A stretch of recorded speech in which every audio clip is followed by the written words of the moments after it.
Because when you buy a personal home, your mortgage, your insurance, and your taxes are not going towards the value of your home.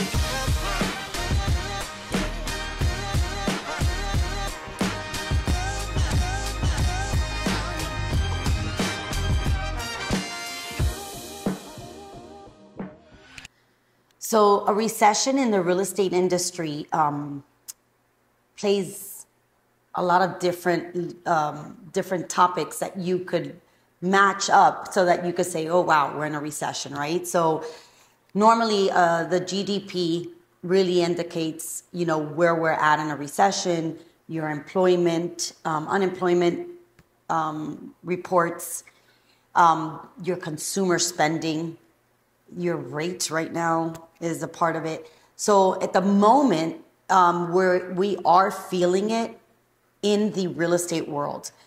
And the reason why we're feeling it in the real estate world is just because of the interest rates that went from being on the floor lowest in history to now being as high as in the 1980s, right? Oh, no, not as high yet, but we're getting there.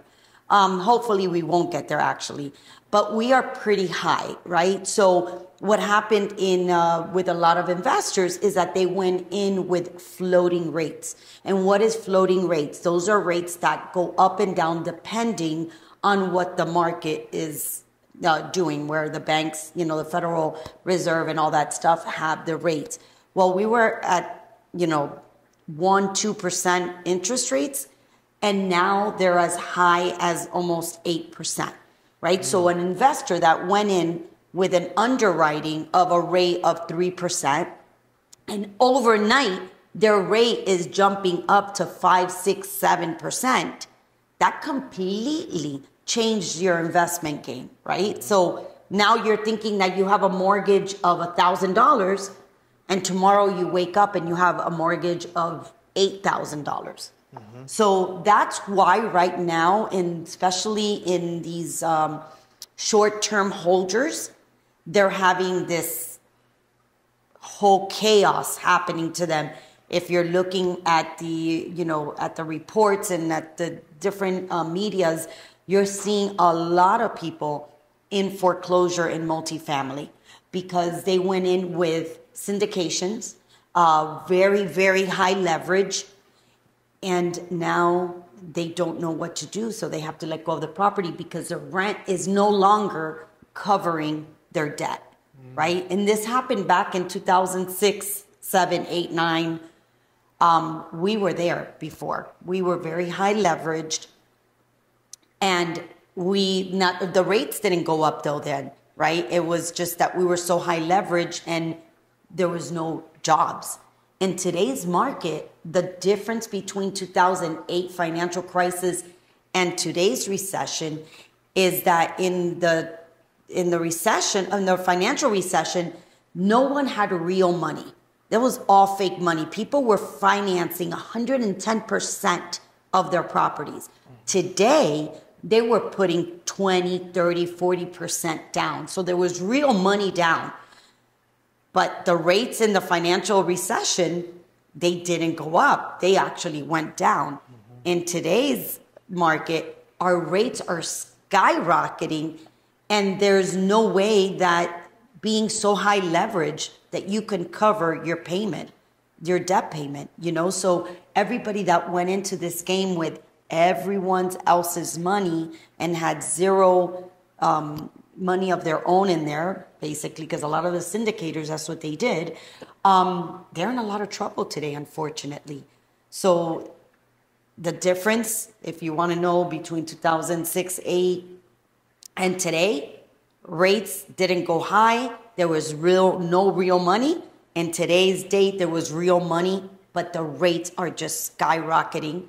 So another thing that's happening is that tenants can't really afford that increase yearly of 18% that all multifamily owners or investors were doing on a yearly basis. So they were they're underwriting their deals on a pro forma basis of increasing their rents on a yearly basis 18%. Today, you're lucky if you could do 3 to 5% increases. The tenant just cannot support the increase. So now you have a hike on your rent. A hike on your debt, and you have to reduce rents. So that's what's happening right now with this recession with multifamily syndicators. Bobby has always been an investor that likes fixed rates. We've never been one to go on that floating rate, even though that it was great from 2011, all the way till 2020 or 21 that it started hiking rates. But we've always been, number one, we're long-term holders. So for us, it really is not a big thing about the flexible rates because we're long-term. So for us, we want to be steady for 10 years. We want to make sure we understand where our asset's going to be for 10 years or longer. So that's why we like that fixed rate. So we didn't foresee it, but we're so blessed that we are, that Bobby really is very stickler about fixed rates. So we got very, very lucky that we were able to fix a rate at 3 points. I don't remember if it's 3.2 or 3.7, something around there for the REIS, which has been a blessing because today we would have been in some type of, not trouble, but it wouldn't have been the same underwriting and it wouldn't have been the same returns that we're expecting from this property. Now, again, that property is going nowhere. That's staying in our portfolio for long term. So we would have been able to work it out some way or another. But for those that are playing that short game, that want to just hold for 3 years and get out, or they're syndicating and they're super high leverage, that's where you're finding a lot of investors in some trouble. Yeah, so it's, it's a good thing and a bad thing, recessions, because nobody wants a recession because it really does bring heartburn to a lot of people, even to the ones that are savvy in investment, because at the end of the day, your consumers are not able to afford the increases. They're not, you're seeing heartburn for everybody around the industry and you don't want to see that. But for savvy investors, this is where you want what we call the stack and rack. This is where you stack, where you're ready, where the opportunity meets the time to invest, right? So whoever is savvy and has been stacking, like we've been preaching for years to everybody, stack. For those that are stacked up right now and they have that dry powder that they call it, in the next months to come, the ones that are ready to do so are going to come out really, really nice because they're going to be able to pick up properties that you haven't been able to pick up in quite a few years in multifamily. So unfortunately, it's sad because another investor has lost that property. But for those that are savvy and have stacked, it's going to be a freaking field day. You're going to be able to go out there and really pick up some good properties. So, this is the time where they always say the richer get richer. And it's for a reason. Because they understand that no matter where you are, no matter how good of a cycle we're going through, a market is great, you are always going to do this. So if you look back hundreds of years, there's never been a market that you're doing this for 30, 40 years. There's always been that peak and valleys that you have to go through. So those savvy investors always know, man, we're up here. I don't know when. It has to come down somewhat.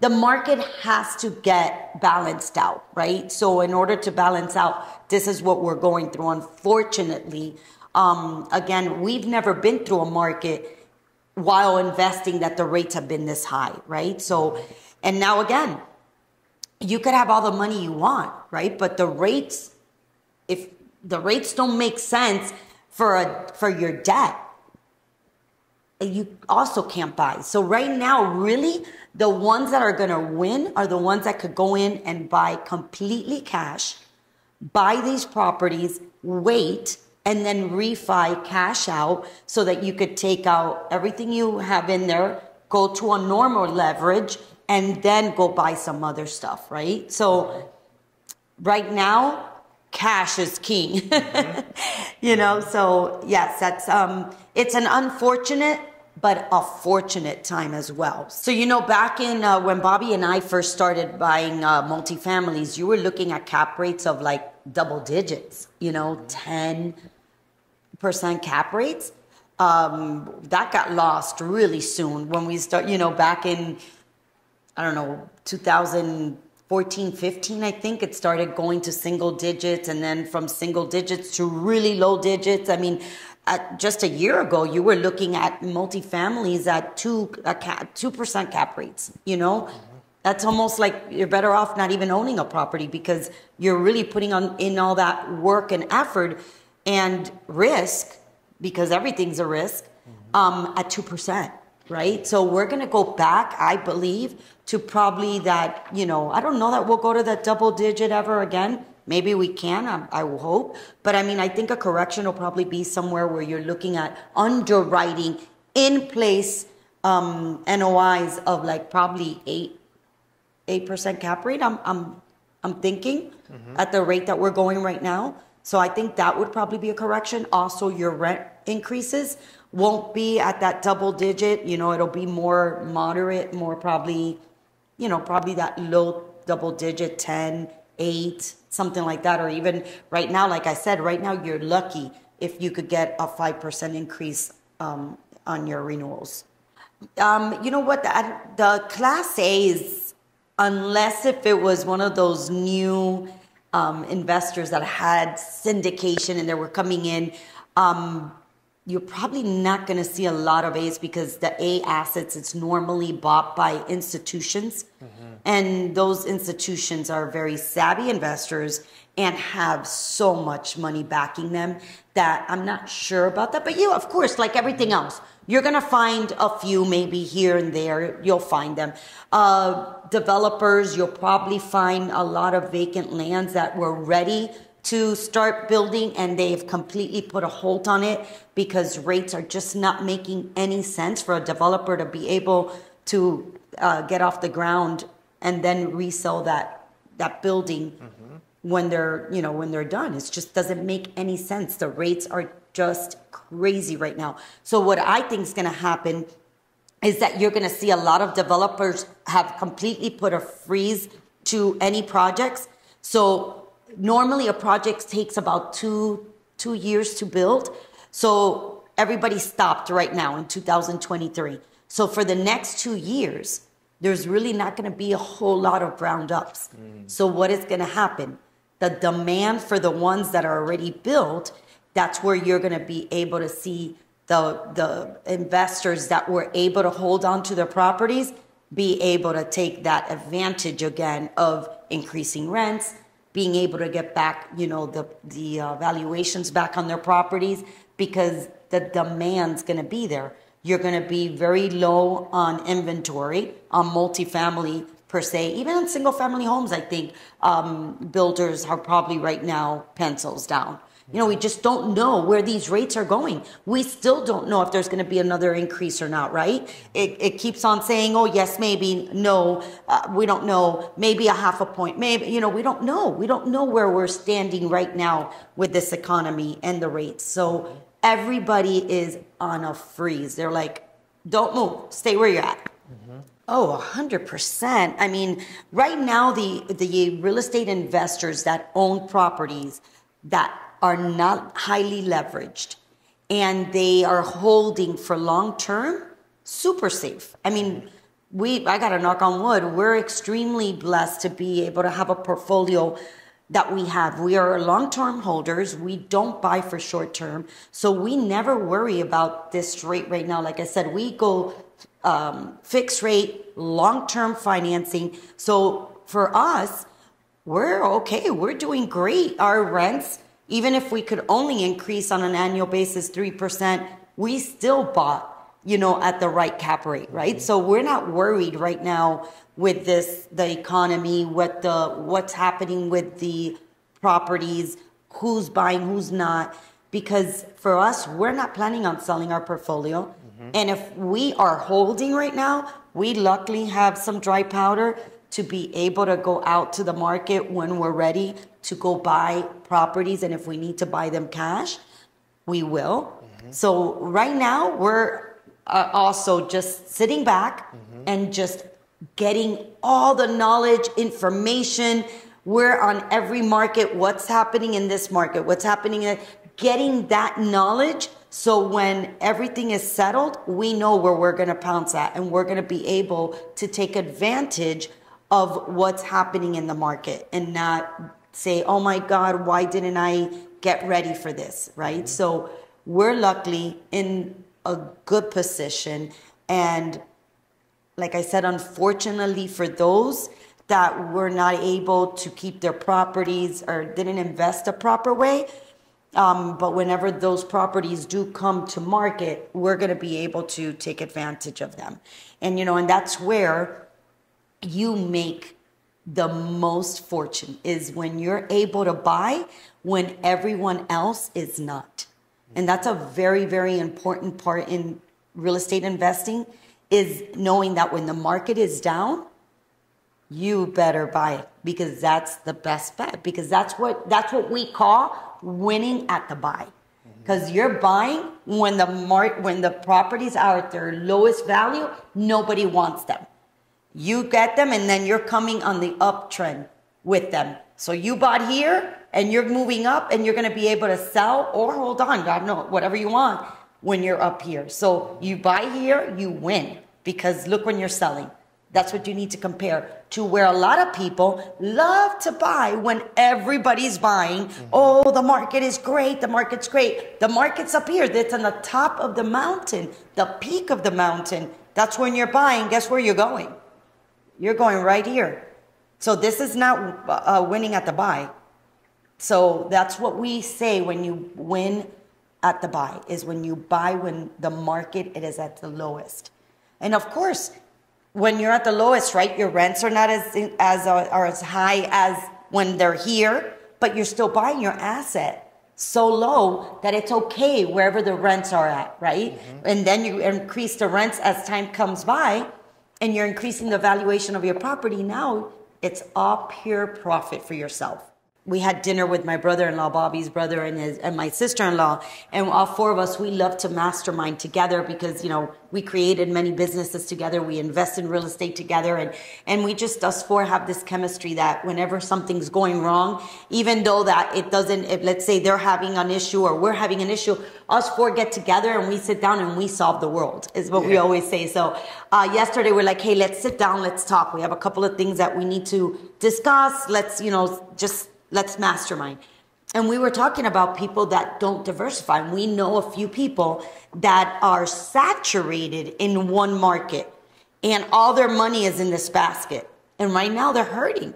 And we tried telling them, don't do that. It's not the right thing to do. Concentrate your majority, like Bobby and I are majority concentrated in multifamily.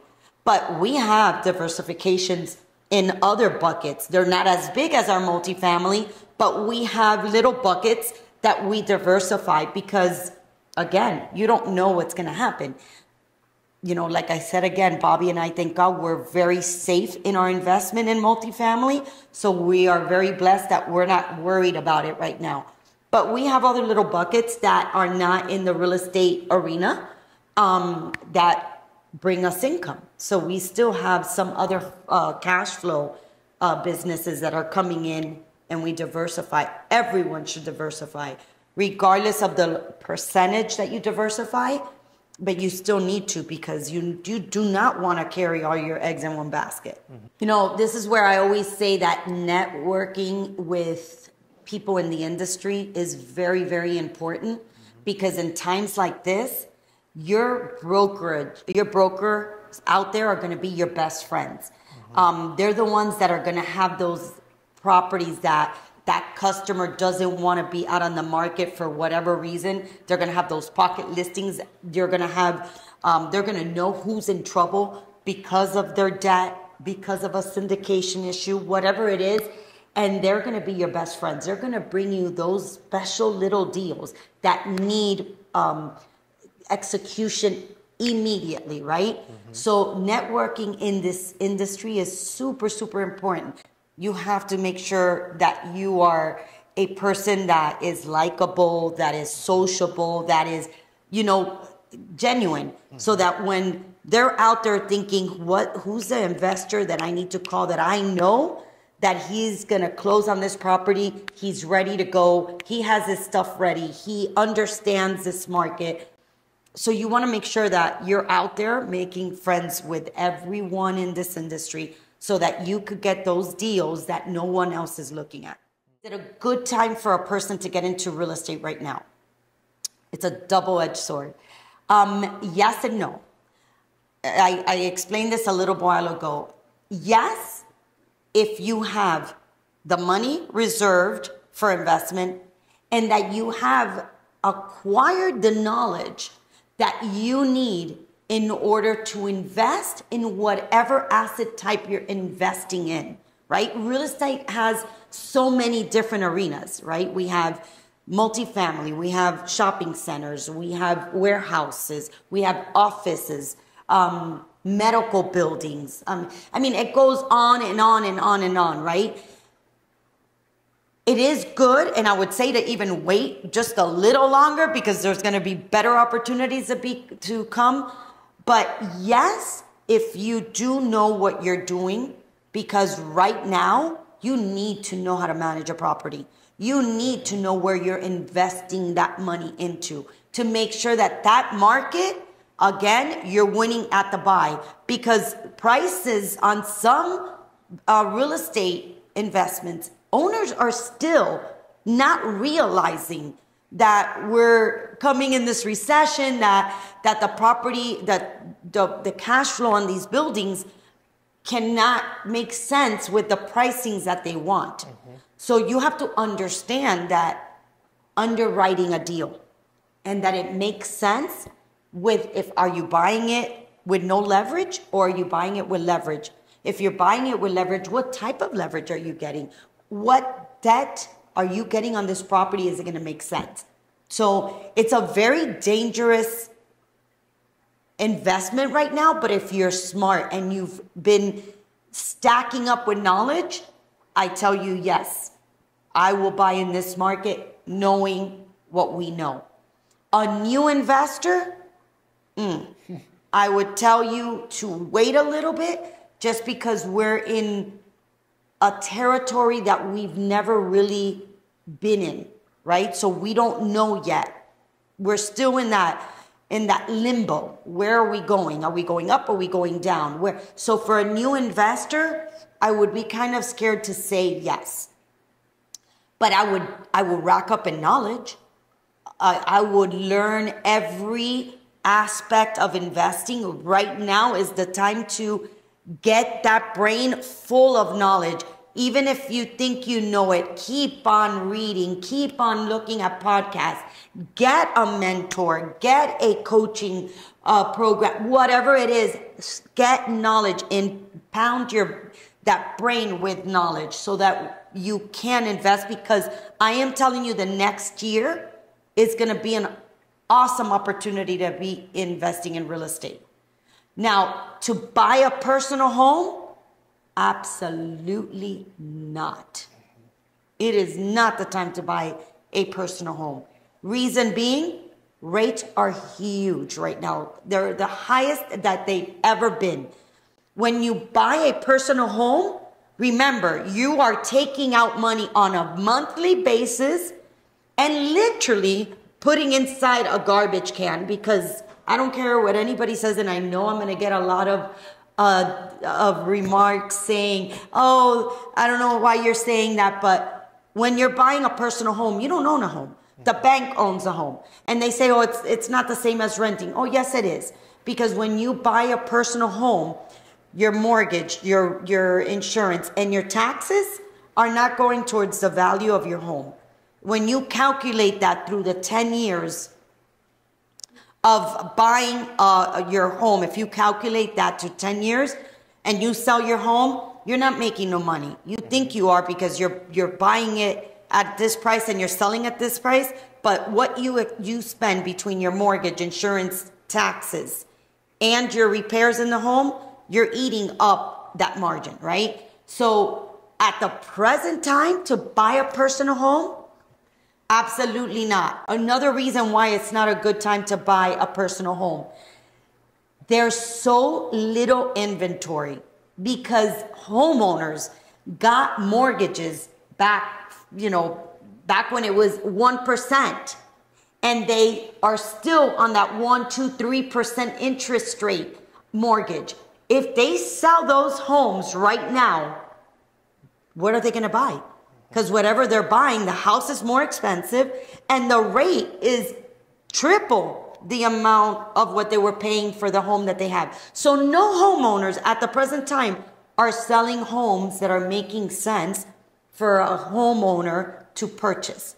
So between the rates and the pricing of the homes right now, it makes no sense for you to buy a personal home. Now, you want to buy a duplex, a fourplex, where you're going to live in one and the other ones are going to pay your debt?